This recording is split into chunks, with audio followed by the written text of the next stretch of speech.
পলাতক স্বৈরাচার ও তাদের দোসররা যাতে রাজনীতিতে পুনর্বাসিত হতে না পারে সেজন্য সজাগ থাকার আহ্বান জানালেন বিএনপির ভারপ্রাপ্ত চেয়ারম্যান তারেক রহমান।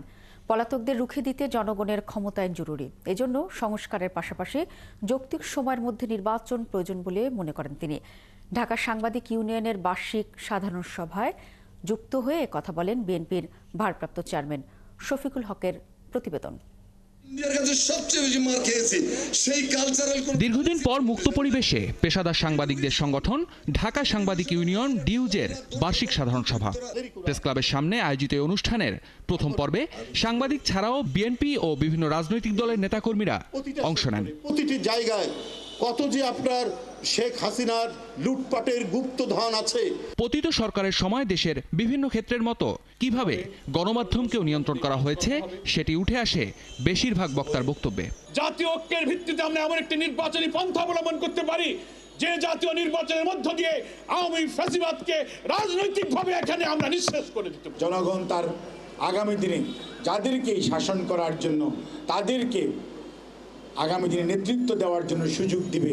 নিশ্চয়ই এই ৩১ দফা কর্মসূচি মাধ্যমেই দেশ সামনের দিকে এগিয়ে যাবে। অনুষ্ঠানে লন্ডন থেকে ভার্চুয়ালি যুক্ত হয়ে বিএনপির ভারপ্রাপ্ত চেয়ারম্যান তারেক রহমান দেশের এই ক্রান্তিকালে গণতন্ত্রের পক্ষের সব শক্তিকে সতর্ক থাকার আহ্বান জানান। পলাতক স্বৈরাচার আর তার দোসররা যাতে রাজনীতিতে পুনর্বাসিত হতে না পারে সেই ব্যবস্থা গ্রহণ করাও কিন্তু আমাদের কর্তব্য।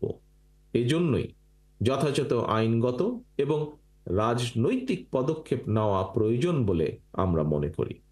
যদি এই দুয়ের সমন্বয় ঘটাতে পারি আমি দৃঢ়ভাবে বিশ্বাস করি গণবিরোধী বিতাড়িত অপশক্তি বাংলাদেশের রাজনীতিতে আর মাথা তুলে দাঁড়াতে সক্ষম হবে না।